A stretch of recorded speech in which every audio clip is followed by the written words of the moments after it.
Well, hello. I'm Josh, and I'm back once again with another great film to tell you about. And today I'm going to be talking about Alexander Hall's classic 1941 comedy, Here Comes Mr. Jordan. Based on a play by Harry Segal, Here Comes Mr. Jordan is about boxer Joe Pendleton, who is taken to heaven prematurely after his airplane crashes. Upon realizing the mistake, the angel in charge, known as Mr. Jordan, has him return to his body immediately. The only problem is, after his death, his body was cremated. So, after going through several candidates, Joe is put into the body of a recently murdered millionaire named Farnsworth, which comes to the surprise of the murderers, Farnsworth's own wife and secretary.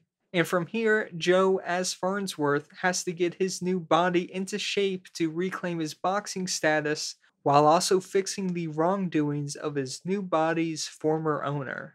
So, yeah, as you can see, this is a bit of an unusual film and a really tough one to write a synopsis for. But that being said, it's also really one of the biggest unexpected gems I've come across in the past few years. You may already know the story through Warren Beatty's 1980 remake, Heaven Can Wait. But I personally went in not knowing anything about it except that it was good, and was just completely blown away.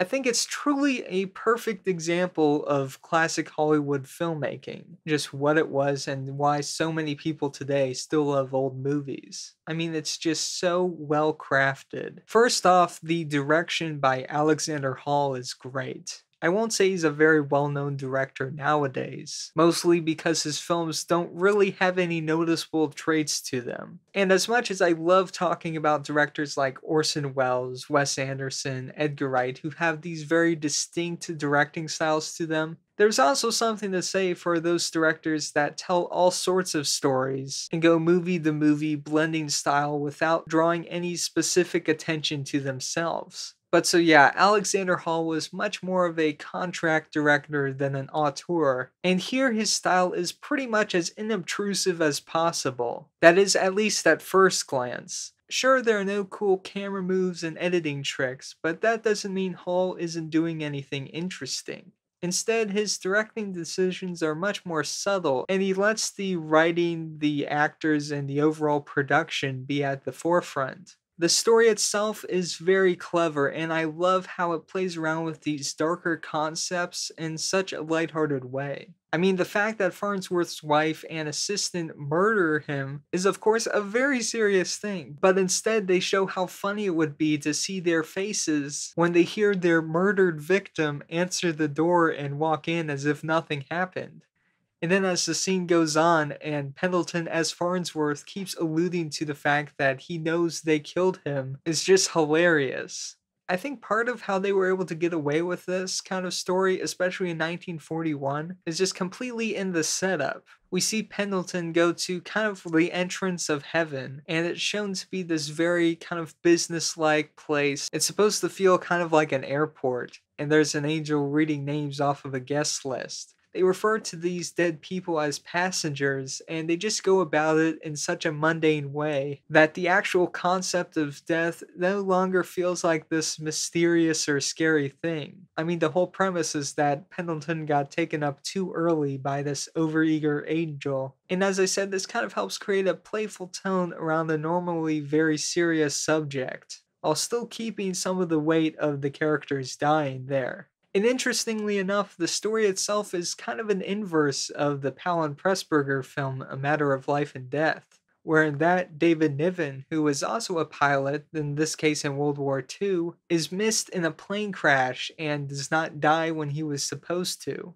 And so then as the film goes on, he has to fight for his rights to live basically on Earth when the angels try and correct their mistake and take him up to heaven. And it's kind of interesting, both of these films, though different stories, have very clear connections to them, and actually came on kind of either ends of World War II, a war where millions of people were killed. And though Here Comes Mr. Jordan came out in like mid 1941, before the US had entered the war, it was very clear to most people at the time that the US would be entering in sooner than later. And if you pay close attention at the beginning, they drop a few hints that the war is one of the reasons why there are so many new and inexperienced angels working. While Pendleton is talking to Mr. Jordan, you hear in the background that the passengers are from Southeast Australia and Finland, two places where the war was actually being waged at the time. I just find it interesting that both stories, in a way, kind of bring some humor or levity to the concept of death in a time where it was an all too common reality for most people. And along with the story and direction, all the actors are great in this film as well. I mean, you have some wonderful stars like Robert Montgomery, who was a pretty big actor and even a director in his day. Though a lot of people today might know him as the father of Bewitched star Elizabeth Montgomery. And along with him, you also have Claude Rains, who was another incredible actor in his own right. And he himself actually got his start back in the 30s as the Invisible Man for the James Whale film. And along with that, there's also a very brief appearance by the soon-to-be star himself, Lloyd Bridges. But for me, as great as the stars are, it's all the great character actors that make this film work so well. Actors like James Gleason and Edward Everett Horton just make every scene they're in come alive. At this point, many of them were very well trained in doing these very specific characters and been playing these kind of roles for decades. And because of this, they knew how to contribute to a scene with just the perfect movement or expression. And in many ways, their reappearances in the sequel, Down to Earth, is some of the best parts of that film. And that also brings us to another interesting and really confusing aspect of this film, the sequel and all the remakes. Alright, so to start off, the play that this film is based on was called Heaven Can Wait, which personally, in many ways, I think is a better title.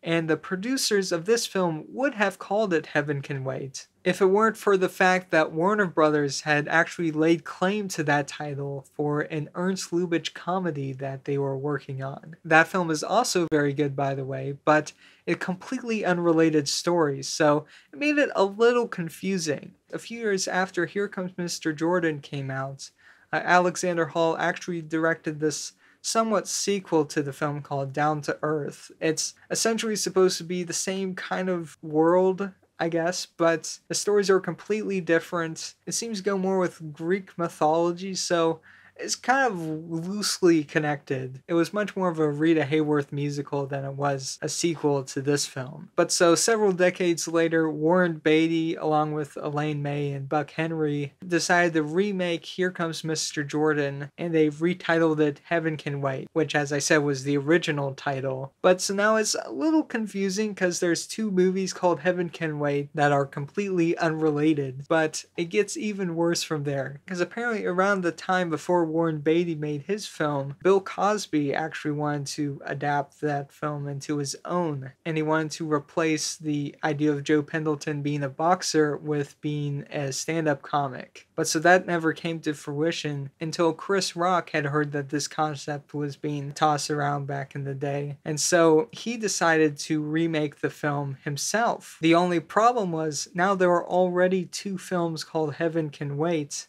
and they didn't want to title it Here Comes Mr. Jordan. So to really confuse everyone, they decided to call it Down to Earth, which, as I said, is the same title as the loose sequel to Here Comes Mr. Jordan. So yeah, now it's just really confusing. And as fun as it is to poke fun at the strange naming choices between all of these films, I think it also speaks for just how impacting of a film this is. That this story can connect with people as different as Warren Beatty and Chris Rock. And though it may not be mentioned by name as much as other classic films like Citizen Kane, The Maltese Falcon, or Casablanca, its influence still manages to pop up from time to time. Oh, I can't talk to you anymore now, Jeffrey. Here comes Mr. Jordan. If his spirit leaves him, we're done for. Mr. Jordan! Mr. Jordan! So if you'd like to watch Here Comes Mr. Jordan, it's available from all the usual streaming sites as a rent or buy option, as well as being available to watch for free with ads on sites like Tubi and Crackle. And if you'd like to get the film physically, there is once again a very nice Criterion edition for it, and the restoration they did looks great. You can really appreciate how slick and beautiful this film looks. In fact, I forgot to mention the cinematographer on this film, Joseph Walker, was one of the best of his time, and actually shot 2 other films that I've talked about on this series, It's a Wonderful Life, and most recently, The Awful Truth. So yeah, if you can get a hold of it, this restored version of the film looks great. But anyways, for today's comment question, I'm wondering, what is your favorite classic movie? I'm thinking particularly from the golden age of Hollywood. You know, I've talked about several of these kind of classic films over the past year or so I've been doing these. And as I said, I feel this film kind of embodies all the great aspects of studio filmmaking at the time. So go ahead and put some of your favorites in the comments section below and start discussing. Remember to hit the like button if you like this video, and subscribe if you want to see some more of these. Be sure to keep watching movies, and I'll see you again soon.